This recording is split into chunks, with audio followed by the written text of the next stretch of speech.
संध्या एक सीधी साधी बहू थी, लेकिन फिर भी उसे कभी अपनापन महसूस नहीं हुआ।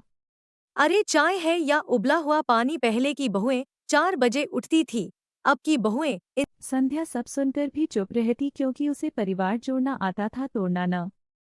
उसका पति रमेश अब देर रात तक ऑफिस के नाम पर बाहर रहता। एक दिन संध्या ने उसे कहते सुना, कविता, तुम्हारी बातें अब भी वैसी ही लगती हैं, मीठी और सुकून देने वाली।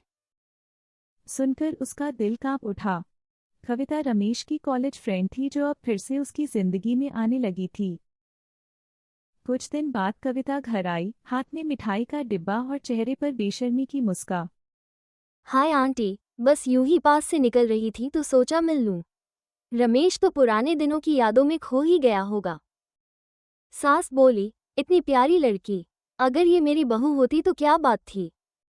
धीरे धीरे कविता का आना जाना बढ़ने लगा। रमेश उससे खुलकर बातें करने लगा और सास भी अब कविता की हर बात पर हामी भरने लगी।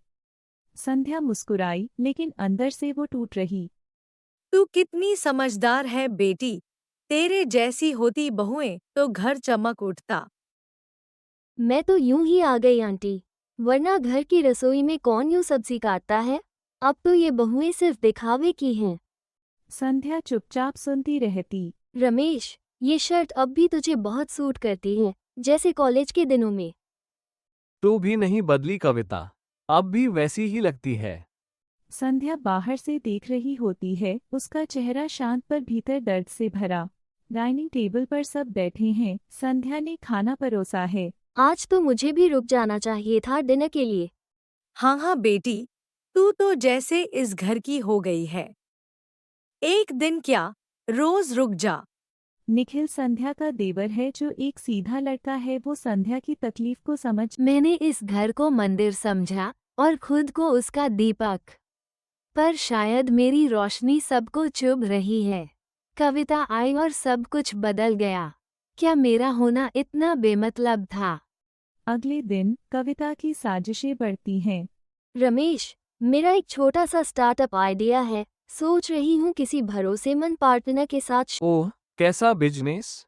कुछ खास नहीं, एक ऑनलाइन हैंडल, तुम्हारे नाम पर अकाउंट खुल जाएगा, सब कुछ मैं संभाल लूंगी।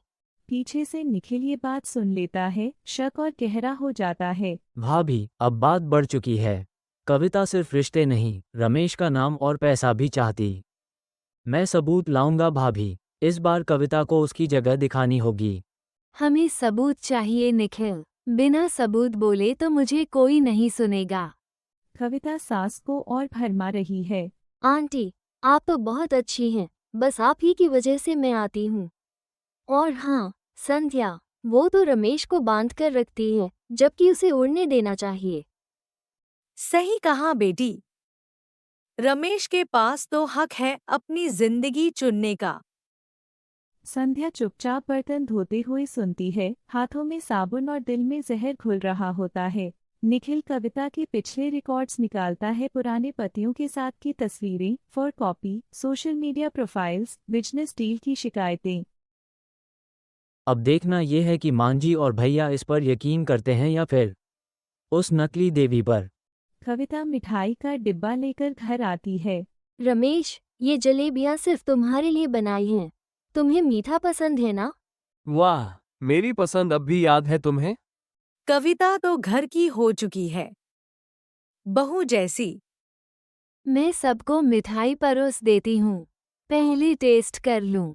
वो चुपचाप मिठाई की एक जलेबी डिब्बे से निकालकर एक पॉलीथीन में रखती है, निखिल को इशारा करती है। अगली सुबह सभी हाल में बैठे हैं, कविता फिर मिठाई लेकर आती है। आज की मिठाई स्पेशल है, रमेश के लिए। तो चलिए पहले सब जान लें, ये मिठाई कितनी स्पेशल है। माँ जी, इस मिठाई में नींद की दवा पाई गई है। रिपोर्ट मेरे पास है। क्या बकवास है ये, कविता ऐसी नहीं हो सकती। तुम सब मुझ पर शक कर रहे हो? शक नहीं कर रहे, अब तो सच सामने है। ये देखिए आपके पुराने केस, पुराने पतियों की शिकायतें और वो फर्ज जो आपने कभी रद्द नहीं करवा पाई। रमेश रिपोर्ट को देखकर वो धीरे से बैठ जाता है। तुमने तो शायद सोचा था कि मेरी चुप्पी मेरी कमजोरी है, लेकिन असल में वो मेरी ताकत थी। अब मैं चुप नहीं हूँ, अब मैं हर उस रिश्ते के लिए बोल रही। तुम सब मिलकर मेरी इज्जत उड़ा रहे हो।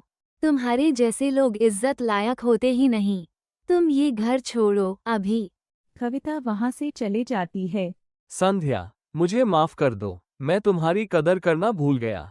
मैंने तुम्हें अकेला कर दिया। बहू, तुझे हमेशा गलत समझा, तेरी चुप्पी को नासमझी समझा, पर तू तो इस घर की असली लक्ष्मी। प्यार में सबसे ज्यादा दर्द तब होता है जब अपनों की आंखों में खुद के लिए परायापन दिखे। लेकिन मैंने ये घर इसलिए नहीं चुना था कि टूट जाऊं, बल्कि फिर वो लोग खुशी खुशी रहते हैं।